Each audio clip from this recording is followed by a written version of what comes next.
Em nome do Pai, do Filho e do Espírito Santo. Amém. Que bom que você está comigo de novo hoje. Hoje é quinta-feira. Como é bom você ser fiel e assíduo à leitura e à meditação do Evangelho do dia. Tenho certeza que isso deve fazer um bem espiritual muito grande para você, não é verdade? Então ajude outras pessoas também a viverem isso. Proporcione a outras pessoas também terem um bem espiritual dentro delas, meditando a palavra quando você compartilha ela. Então compartilhe sempre que você puder, com quantas pessoas você puder, né? Peça para se inscrever no nosso canal, porque o nosso canal quer evangelizar. Hoje vamos meditar o Evangelho de São Lucas, capítulo 11, versículos de 47 a 54. O Senhor esteja convosco, Ele está no meio de nós. Proclamação do Evangelho de Jesus Cristo, escrito por São Lucas. Glória a vós, Senhor. Naquele tempo disse o Senhor: ai de vós, porque construís os túmulos dos profetas, no entanto, foram vossos pais que os mataram. Com isso, vós sois testemunhas e aprovais as obras de vossos pais, pois eles mataram os profetas e vós construís os túmulos.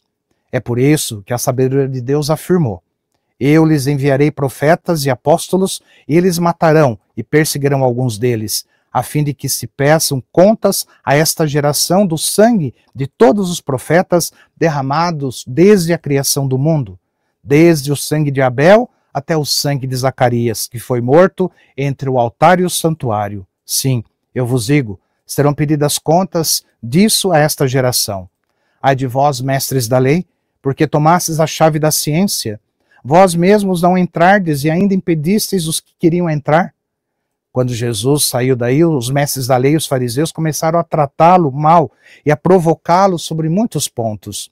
Armavam ciladas para pegá-lo de surpresa por qualquer palavra que saísse da sua boca. Palavra da salvação, glória a vós, Senhor. Hoje Jesus, ele fala no Evangelho com firmeza aos doutores da lei. Mais uma vez, essa semana Jesus está sendo duro, firme, né? Ele vai dizer assim: ai de vós, que construís os túmulos dos profetas, mas vossos pais os mataram. Então Jesus, ele denuncia uma contradição, né, que atravessa séculos, que é a hipocrisia de homenagear depois de mortos aqueles que foram perseguidos em vida por anunciar a verdade. Assim também acontece hoje. Nós admiramos os santos, mas nós resistimos ao que nos chama a conversão. Nós aplaudimos a fé dos outros, mas nós relutamos em mudar o coração.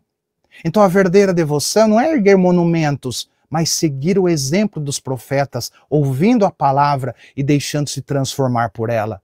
Então desde Abel até Zacarias, diz Jesus, o sangue dos justos clama por justiça. Então o mundo sempre rejeitou os que anunciam a luz, porque a luz revela as sombras. O pecado odeia a verdade. Por isso também Jesus será perseguido e crucificado. Então essa é uma advertência para nós. Seguir o Evangelho não é ser popular, é carregar a cruz. A fidelidade a Deus exige coragem, porque quem fala com o coração iluminado pelo Espírito muitas vezes incomoda os que vivem nas trevas. Orar sempre é o que nos dá força para permanecer firmes, mesmo quando o mundo se levanta contra a fé. Jesus também acusa os doutores da lei: vós tirastes a chave da ciência, vós mesmos não entrastes e impedistes os que queriam entrar. Então essa é uma das frases mais tristes do Evangelho. Então eles conheciam a palavra, mas não deixavam que ela os convertesse, não abriu o coração para se converter. Usava a religião para controlar e não para libertar, e o resultado era a cegueira espiritual. O mesmo pode acontecer conosco quando transformamos a fé em regras frias, né? Quando julgamos, mas não amamos, quando conhecemos a doutrina, mas não deixamos que ela toque a nossa alma. Então a fé sem amor se torna muro e não ponte. E o texto do Evangelho de hoje termina dizendo que a partir desse momento os fariseus e doutores começaram a perseguir Jesus e a procurar ocasião para acusá-lo. Então sempre a verdade, ela incomoda quem vive na mentira. Mas Jesus não deixa de falar, porque a salvação exige luz. O Evangelho é como um espelho, mostra quem somos e o que precisa mudar. Só os corajosos permanecem diante dele com o coração aberto. Então é preciso humildade para reconhecer: Senhor, transforma-me, liberta-me do orgulho, renova em mim o teu espírito. Essa é a fé que salva. a que se deixa purificar todos os dias pela palavra. Então o evangelho de hoje é um chamado à sinceridade diante de Deus. Jesus nos convida a não sermos como os que honram os profetas de ontem, mas rejeitam os mensageiros de hoje. Ele nos pede uma fé viva, autêntica, sem máscaras, sem vaidade. A verdadeira religião é deixar-se iluminar pela verdade, mesmo quando ela dói. Quem reza e quem busca o céu, aprende a escutar, aprende a perdoar e também aprende a mudar de vida.